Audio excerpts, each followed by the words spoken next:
तो लिखा क्या है, एक त्रिभुज जिसकी भुजा की लंबाई 7 सेंटीमीटर, 24 सेंटीमीटर और 25 सेंटीमीटर है कि अंतःवृत्त की त्रिज्या क्या होगी। देखिएगा ये एक समकोण त्रिभुज है, ठीक है। आपको ये कैसे पता लगा लिया हमने, आपको हमने पहले भी बताया है कि सबसे पहले आपको क्या करना होता है, चेक करना होता है कि क्या ये जो संख्याएं हैं ट्रिपलेट तो नहीं बना रही है, ठीक है। वैसे भी हमें पता है ये होता है, लेकिन आपको इसका कोई भी रोल नहीं है इसमें।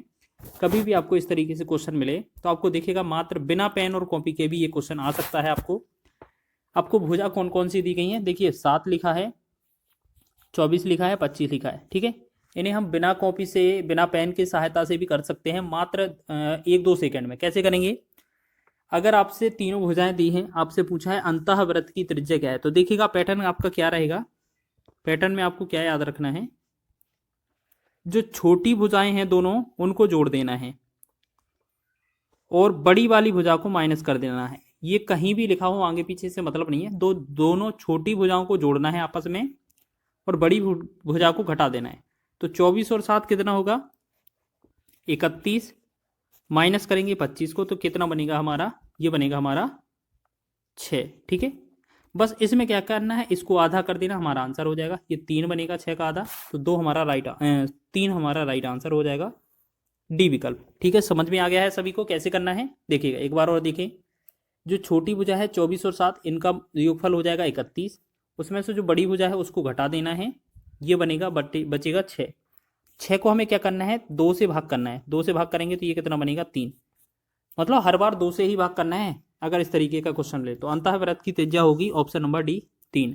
आरपीएफ एसआई में एग्जाम में क्वेश्चन पूछा हुआ है, देखिएगा कितना छोटा क्वेश्चन है, आपको ज़्यादा समय भी नहीं लगेगा और इस तरीके से आप बना रहे होंगे इस क्वेश्चन को। नेक्स्ट क्वेश्चन है हमारा, किसी वृत्त की त्रिज्या में 5% की वृद्धि की जाती है तो इसके क्षेत्रफल में होने वाली प्रतिशत वृद्धि ज्ञात कीजिए। देखिएगा यहाँ पर क्वेश्चन में क्या लिखा है, क्षेत्रफल में होने वाली वृद्धि, यहाँ 5% लगा है ना, इसको आप ऐसे करना कि आपको ए बी फॉर्मूला में लगा देना, ए बी और ए इंटू बी बटा में 100। ये आपका ए बी फॉर्मूला हमने कई बार बताया है।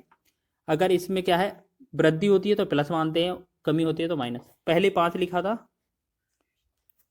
फिर 5 लिखेंगे, फिर आपका दोनों 5 का गुणा कर देंगे, बटा में 100 कर देंगे, ठीक है। 5 5 10 प्लस में ये 25 में 100 से भाग करेंगे तो 0.25 और जब इसे जोड़ेंगे तो ये बनेगा 10.25, ठीक है। तो ऑप्शन नंबर आपका ए इसका राइट आंसर हो जाएगा, ठीक है। आप इसे भी और कम समय में लगा सकते हैं। कैसे, अगर आपको इसी तरीके का क्वेश्चन मिले तो आपको क्या करना है, जो 5% दिया है या जितना भी परसेंट दिया होगा उसका तो लिख देना है डबल। 5 का डबल कितना होगा, 10, और इसी 5 का वर्ग कर देना है, 5 का वर्ग हो जाएगा 25। बस इसे 2 पॉइंट बाद दशमलव लगा देंगे, आंसर हो जाएगा, ठीक है। तो आपका ऑप्शन नंबर ए इसका राइट हो जाएगा। तो आप इसी तरीके से लगाएंगे।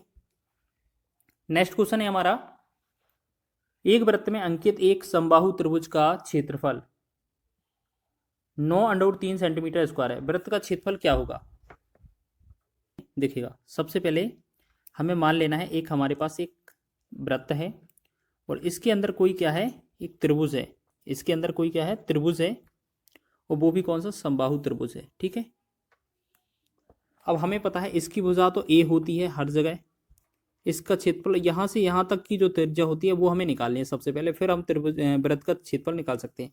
तो पहले तो हम बात करेंगे, इसमें दिया क्या है हमसे, हमें दिया है समबाहु त्रिभुज का क्षेत्रफल। तो समबाहु त्रिभुज का क्षेत्रफल जो होता है वो √3/4 ए स्क्वायर बराबर होता है, ये कितने के बराबर है, 9√3 के बराबर है, 9√3। तो हमने देखा √3 से √3 कट जाएगा, 4 का 9 में गुणा करेंगे तो ए स्क्वायर का वैल्यू कितना होगा, ए स्क्वायर का वैल्यू कितना हो जाएगा आपका, हो जाएगा 36। तो ए का वैल्यू कितना हो जाएगा आपका 6, ठीक है, 6 आ जाएगा। अब आपको याद रखना है यहाँ पर जो आर और रिलेशन ए का होता है, तो हमारी जो वृत्त की त्रिज्या बनेगी आपको याद रखना है, जो समबाहु त्रिभुज की भुजा है उसके बटा में √3 लिख दिया जाता है। तो 6 बटा में √3 जो होगी हमारी वृत्त की त्रिज्या हो जाएगी। हमारे पास वृत्त की त्रिज्या मिल गई है तो हम क्या करेंगे, वृत्त का क्षेत्रफल निकाल लेंगे। क्षेत्रफल कैसे निकालेंगे, आपका होता है पाई आर स्क्वायर, पाई तो पाई ही रहेगा क्योंकि पाई के टर्म में आंसर देना है।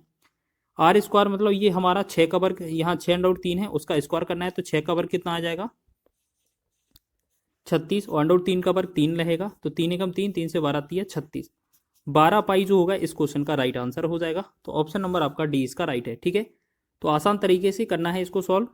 तो इस तरीके से आपने बना लिया होगा। चलिए नेक्स्ट बढ़ें क्वेश्चन की ओर।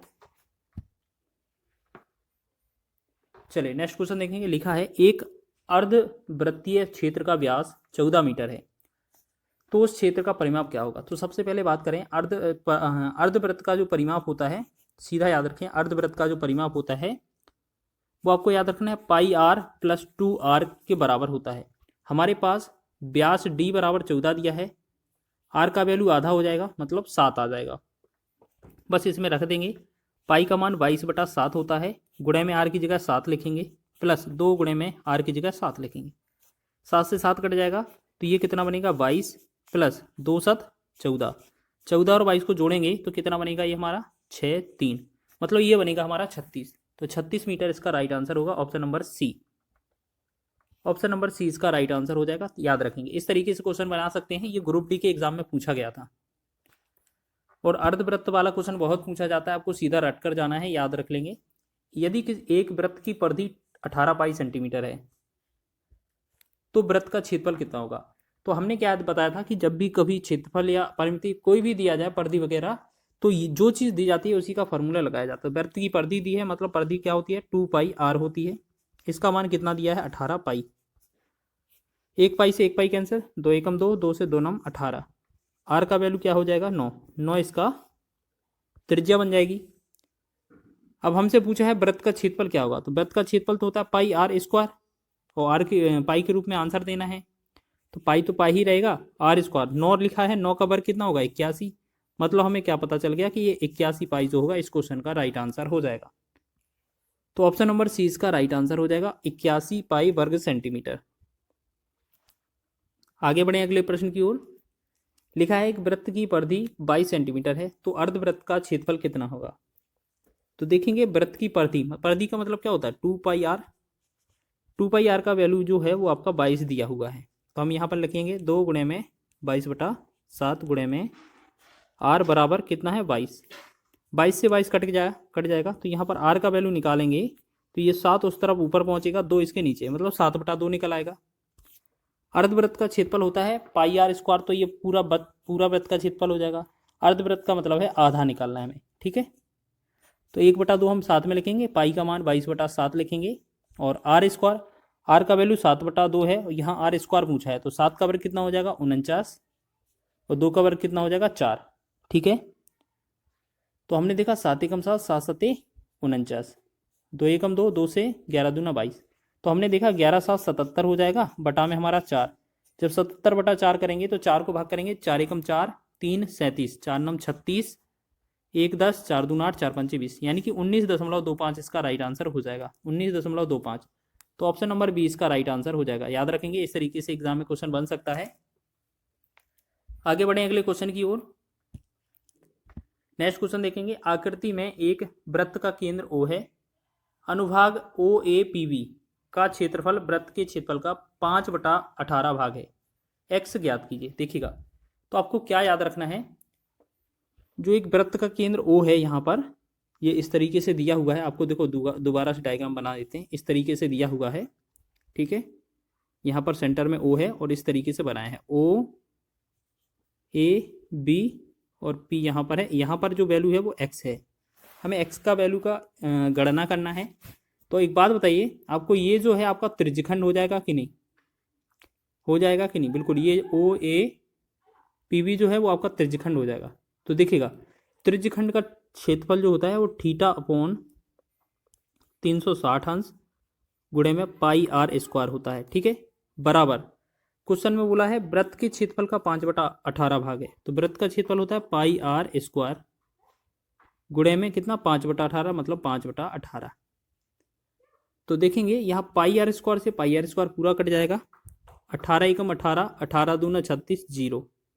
तो ये कितना बना θ/20 बराबर 5/1।